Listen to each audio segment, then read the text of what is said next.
इतिहास कहते किसे हैं? तो होता क्या है, अतीत इतिहास का मतलब क्या है? इतिहास दो शब्दों से मिलकर बना है। नंबर पहला इति प्लस हास।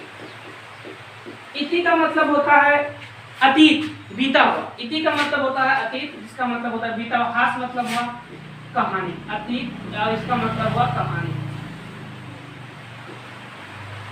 अतीत की जो कहानी है उसे हम कहते हैं इतिहास। अब इतिहास को हम इस तरह से परिभाषित कर सकते हैं, अतीत की घटनाओं का क्रमबद्ध तरीके से किए गए अध्ययन को हम इतिहास कहते हैं। अतीत की घटनाओं का क्रमबद्ध तरीके से किए गए अध्ययन को इतिहास कहते हैं। अब उन इतिहास को समझने के लिए, पढ़ने के लिए अच्छी तरह से उसको कालखंडों में उसका विभाजन किया गया। अब हम लोग पढ़ेंगे उन कालखंडों के बारे में। चलिए देखते हैं। अध्ययन की दृष्टि से इतिहास को सर्वप्रथम 3 भागों में बांटा गया। नंबर पहला है प्राग ऐतिहासिक काल, अर्ध ऐतिहासिक काल, तीसरा है ऐतिहासिक काल। प्राग ऐतिहासिक काल, अर्ध ऐतिहासिक काल, ऐतिहासिक काल। अब ये समझते हैं प्राग ऐतिहासिक काल किसे कहते हैं।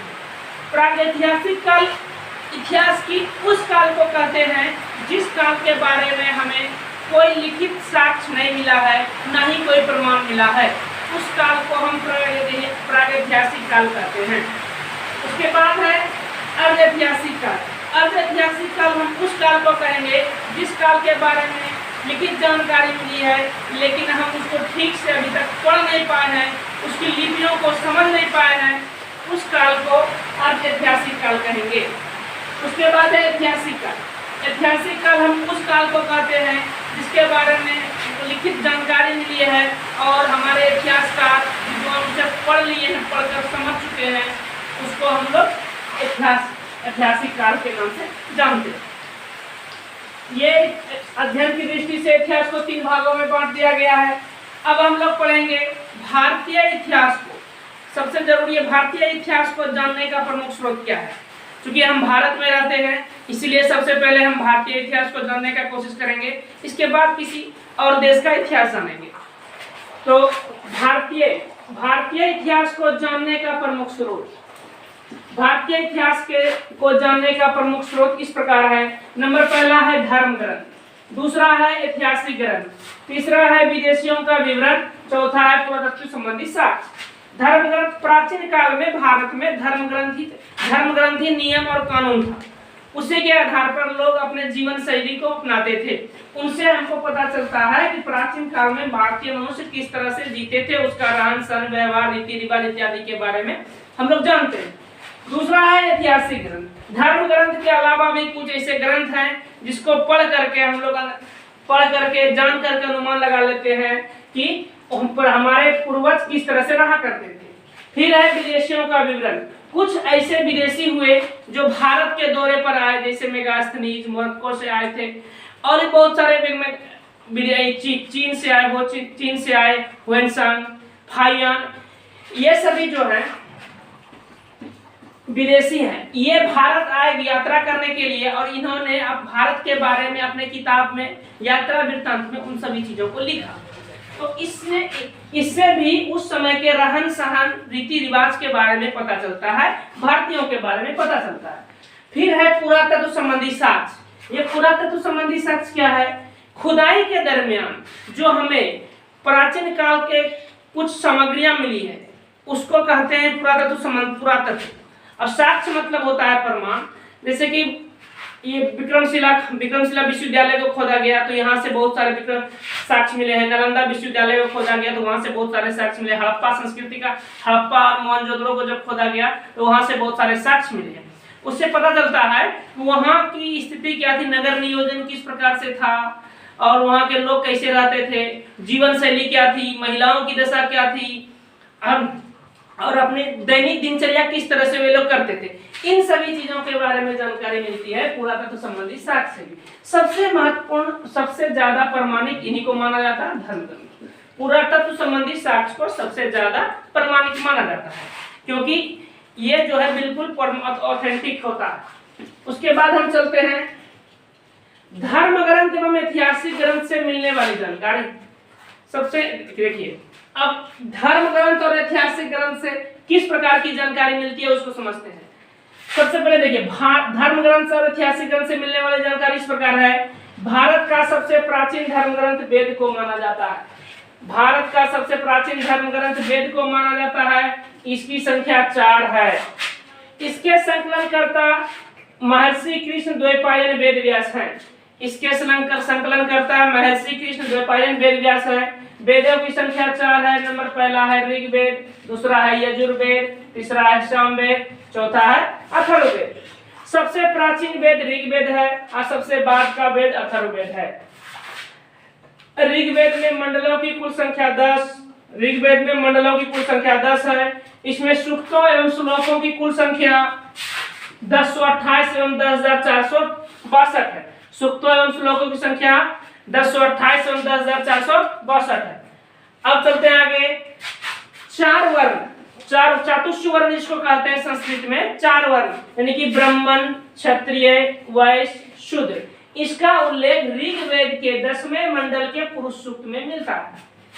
4 वर्ण बहुत इंपॉर्टेंट क्वेश्चन है। 4 वर्ण क्षत्रिय, ब्राह्मण, क्षत्रिय, वैश्य एवं शूद्र का उल्लेख ऋग्वेद के 10वें मंडल के पुरुष सूक्त में मिलता है।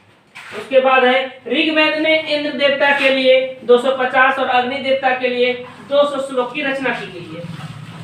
वामना अवतार, वामना अवतार से आप सभी परिचित हैं। वामना अवतार का उल्लेख ऋग्वेद में मिलता है। वामना अवतार का उल्लेख ऋग्वेद में मिलता है। अब चलते आगे। गद्य एवं पद वाला वेद यजुर्वेद को कहा जाता है। भारतीय संस्कृत का जनक सामवेद को माना जाता है।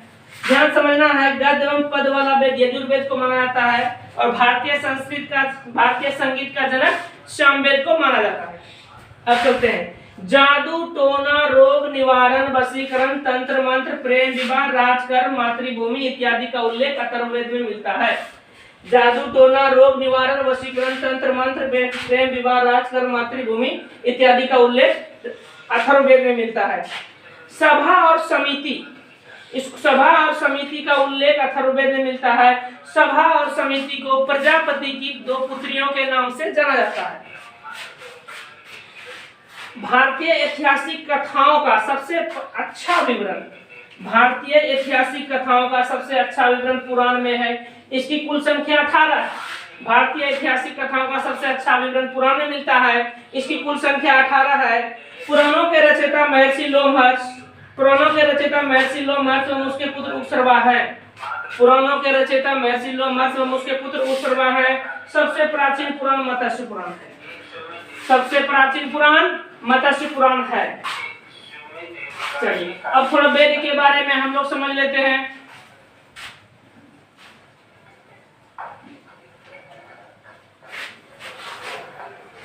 देखिए, सबसे पहले जो रचना हुआ था ऋग्वेद का, ऋग्वेद की जो रचना हुई थी वो बिल्कुल संस्कृत का श्लोक था। ये कहा जाता है कि सुन करके याद किया जाता था और सिर्फ संस्कृत का ही श्लोक बोला जाता था, सभी उसको सुनते थे।